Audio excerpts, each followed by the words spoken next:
I thought it would be interesting to share with you a little bit of insight into what it's like having absolute provable lies written about you with malice in their heart, with the express intent of damaging your career, damaging your ability to earn money, damaging your reputation amongst your peers. And a lot of people ask me, like, dude, how do you not get more mad about this kind of thing? It's because these people are transparent losers. They are worthless, in my opinion. They don't have the courage to stand behind their writing, as I will show you in private DMs that I'm about to share with you with a reporter that in public will call me everything under the sun with obviously the attempt or the intent to damage my career, but in private is such a blithering coward. It may shock you. I'm going to ask that you share this video, that you remember to like it if you do like it, because I want other people to understand how these people operate. It's not complex, but I think I have a pretty good timeline and examples to show you exactly how they work. Part of the reason a lot of people don't understand why do these people just print verifiable lies about you? Because it's not about being correct. It's about damaging you. It's about silencing you. These are things that these writers will say are just gaslighting, and that you've got to believe me about this person. They're actually far right type personality. The quartering is, right wing. I'm not. I don't think I've expressed any political opinions that would put me on any far side of this spectrum, but it doesn't stop these people from writing. You all know me as somebody who stands up for themselves. That if somebody is going to print lies about me, no matter how big or small their reach is online, I'm going to defend myself. You all know I will do that in court. You all know that when websites like The Escapist print liable statements about me, that I will bring down the wrath every single time. Because when you knowingly print lies about somebody, it's not just sad, but it's potentially damaging to their career. That is what their intent is. If you search my name on Google or on Twitter, you'll see all sorts of things calling me, phobic this or far right or alt right or whatever the case may be, with no evidence. But see, just because they say it is evidence enough for them. And they themselves have literally nothing going for them in their lives. That is why I don't care. That is why every single time one of these disingenuous hacks decides to write some stink piece on me, I'm not hurt by it. But the thing is, there are a lot of people out there who these articles do damage because they get written, they get unchecked.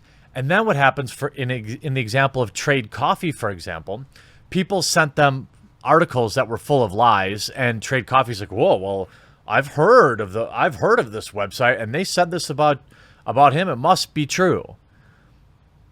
And they pull their sponsorships. They write these things because they are still an effective tool to silence people for differing opinions. They write these pieces because they themselves are sad. They themselves are failures at most things in life. I have yet to see one of these garbage stink pieces written by somebody who is financially stable, by somebody who has put anything out into this earth that has done any bit of good. It's always the same dregs, the bottom feeders, the ones that can't get any attention except for when they lie. And they have made peace with the only attention that they'll get is negative attention. So the cycle begins. They write something about somebody that's provably false, and if they stand up for themselves like I always do, they then try to say they are the victim, which I will show you this in action as I interacted with a reporter who has called me all sorts of false things publicly. Privately, they have told others they are, quote, afraid of me. They are afraid to talk to me. Why do you think that would be? I've extended private olive branches to these people that write things about me, and they are so cowardly that they won't even talk to me in private. I have never been the type of person that would just release private conversations for an own. This particular reporter, however, released my private statements, and so turnabout is fair play. And you're about to see some of the hypocrisy that I'm talking about. I've often talked about the metaphor or this tale of crabs in a bucket, and some of you have heard this before. And that's why these people don't bother me. The story goes something along the lines as fishermen who will get a bunch of crabs out of the pots and they leave them in buckets with no lids. Somebody walks by and says, why are there no lids on these buckets? They don't need them because the crabs in the bottom of the bucket are always pulling down the other crabs that are trying to get out. And that is a perfect metaphor for these people. They are crabs in a bucket. They are unsuccessful. They are deeply unhappy.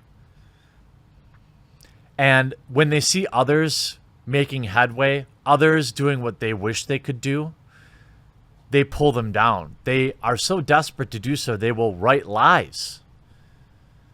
It doesn't matter to these people because they are so far gone the path of understanding morality.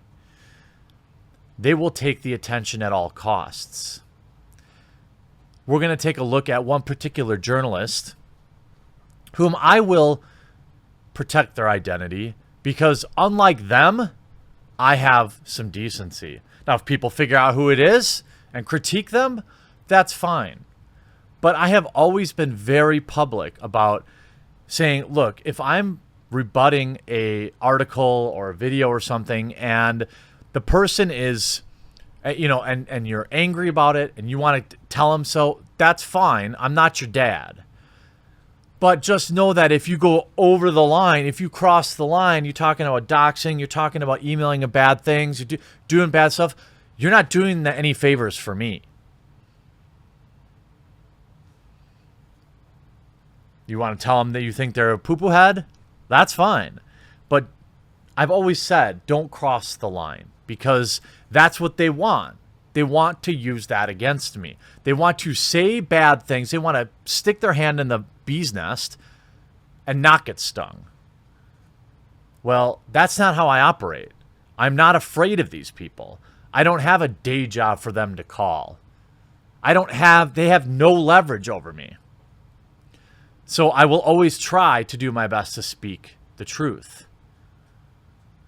So let's get into these messages, and I'll show you just how pathetic these people are. By the way, this particular reporter has printed lies about my employees, lies about my friends, and I won't even bring that up because I don't need to, because this is so perfect. Let's get into it. So this particular journalist has written for several sites and all of that. My interactions with them have been overwhelmingly negative, simply because my point is I would never have known of you or heard of you if you had not lied about me or my friends or my employees. Back in December, this person wrote an article that referred to me as, I don't know, right-winger or a GG supporter, just a bunch of stuff that, is like buzzwords for negative. So I reply back to them and said, as I'm sure you know, I will be making a video response to your article. Would you care to respond to a few questions I have so I can present your side in your own words? Imagine that. Reaching out before I did the work. Time passes and I reply, imagine my shock, you're a coward. You lied about me being right-wing. You lied about Sean, who was my employee, but you won't respond. This article that this person wrote led a former GOG.com community manager to have to quit their job working for me because they were calling him all sorts of horrible things. People were calling his parents at home. People were calling and bugging his girlfriend. These are all things that were shared with me behind the scenes over a tweet he made making fun of games journalism. Okay?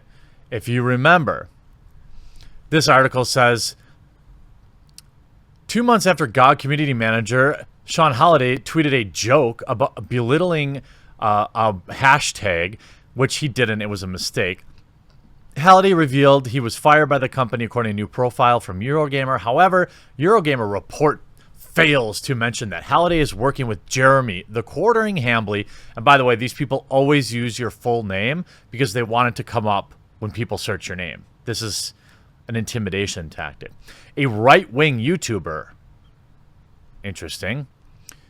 They then go on to say, Hambly's name is notorious. The YouTuber received a lifetime ban from Magic after reportedly harassing a cosplayer. That is incorrect. That is not what I was banned for. Not one bit. There is not one shred of evidence. The evidence that Wizards of the Coast gave me were repeated jokes at other commentators' expenses, Pepe memes, and being an all-around jerk, which I was at the time. Did that warrant a lifetime banning? No, I don't think so, but it absolutely was not for that. Hambly creates YouTube videos complaining about SJW rage, and incels did nothing wrong, and blah, blah, blah, blah, blah. This is about talking bad about me. Daily Dot was able to gain access, by the way, it is an open Discord, to the Exclusively Games Discord, where Halliday serves as a moderator, as Linko64. And he did the horrible thing of saying, in one post, Discord Halliday sympathized with users complaining about the Eurogamer story and SJWs, although he stressed that users are not allowed to condemn neither the far right or SJWs. Let's keep the SJW bits and pieces away from here now, Halliday wrote. I understand the frustrations, but let's stick to the core values we're aiming here. Wow. My community manager did their job and kept politics. By the way, he didn't let them just rail on this person. He said this project is about gaming specifically. Okay, so take that to the other Discords if that's what you want to do. All right. Of course, unending pressure from urinalists. He used a Postal 2 meme, by the way. It was troubling. A tweet was troubling. And you can see, after this article was published, Halliday returned the Daily Dot request for comment over Twitter DMs and defended his past writing. When asked to speak on the record about his association with Hambly, he expressed frustration. You post 2 articles from my past, frame me as GG, and you are ignoring a huge volume of post interactions that suggest otherwise. Halliday said, I feel this is starting to get a bit silly, that 2 posts out of hundreds are being used to frame me as something I'm not. Wow. It's almost as though we can relate on that. Eurogamer said Halliday turned down an offer with Exclusively Games. Hambly confirmed Saturday that Halliday had quit working with him. Very sad news. Right, because people were harassing him. People were harassing him. All right? Fast forward to May 23rd. I have another run-in with a journalist.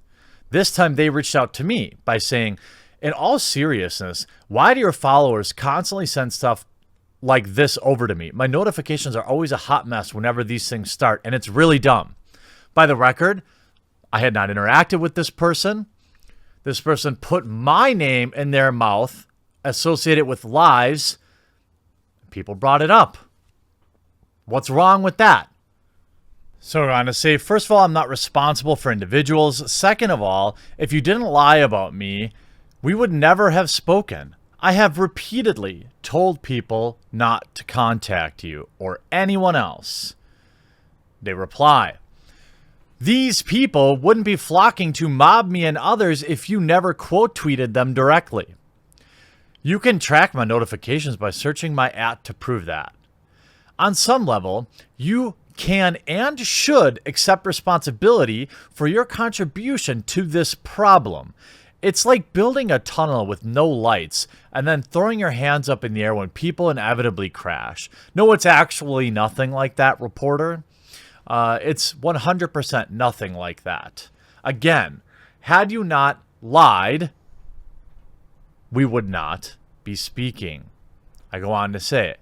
Again, if you had not lied, calling me far right or transphobic, none of this happens. Make right by that, and I will happily retweet and say we're good. You know dang well I'm not those things. Clear that up, and you'll never hear from me again. This is me saying, look, you're asking me to, quote, call off the troops. I can't tell them what to do, but I can signal boost you doing the correct thing. Will all of them forgive you for that? No, probably not. But some of them will. To which they replied, and if I don't, you'll only install the lights if I lie about you? To which I replied, this is not a threat. I'm only saying that had you not have lied, I would never have covered it. If you've seen my video responses to these things, I don't care if people say mean things. I care when they lie.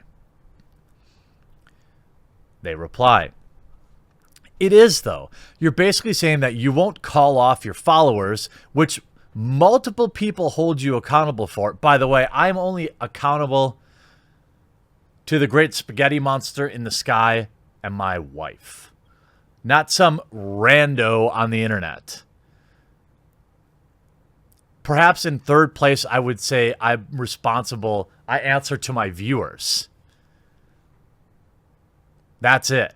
Not some rando blue check marks who get paid $25 an article and call themselves a real journalist.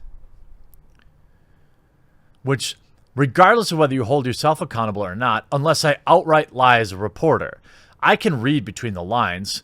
That's what I do for a living. No, you lie for a living. And this doesn't paint you in a very nice light. So now they are threatening me. I'm not sorry for what I wrote. I asked you to hold yourself accountable because everyone that criticizes you, including me, does not use their following in a way that leads to mobbings, threatening text messages, emails, or doxing threats. Yet whenever you post about us, that happens. It doesn't take a genius to realize what's going on. I'm asking you to hold yourself to the same level of basic decency that your critics are. Well, what level of basic decency are you at where you will openly lie? You will openly write articles that you know will lead to people getting fired, that you will openly share that information that you know is false, but now you're in my DMs and hiding, trying to moralize? I don't think so. To which I reply, I didn't tell my followers to do anything. I hate that term. Viewers. I don't control them. Again, none of this would even know who you are if you didn't lie about me. That's a cowardly cop-out, and we both know it. To which I reply, do you think I'm alt-right? Do you think I'm transphobic? I didn't ask if you were sorry. I asked if you truly believed I was these things. To which they replied, this is sad. I think I'm done. I'll keep an eye out for the inevitable YouTube video. And then they blocked me. This is how these folks operate. In private, they won't say that they believe these things, but they'll write it publicly. Why do you think that that is? I asked the same question repeatedly. And they dodged every single time. Yet publicly, they'll write this stuff about me in multiple articles. They'll contribute to conversations that include terminology that would negatively affect my earning potential, my potential for sponsors, my potential for collaborators, because there are people in the commentator space that have this opinion of me based on things that they've read. And I don't blame them for not taking the time to find out better, to find out the truth. What's in it for them to dig past all this stuff? So what we have here is a reporter who openly lies, who doesn't have the same courtesy to correct their lies, but is in my DMs asking me to call the dogs off because they're getting too much criticism. We have a journalist who is moralizing, telling me I'm responsible for everything, that I should just do the right thing, even though they clearly have no idea what that even is. This is the story of every games level journalist that I've ever experienced running into like this. This is not all journalists. This is not even all games journalists. But wow, there are a ton of cowards out there. I hope you enjoyed this little tale, and we'll talk to you again real soon.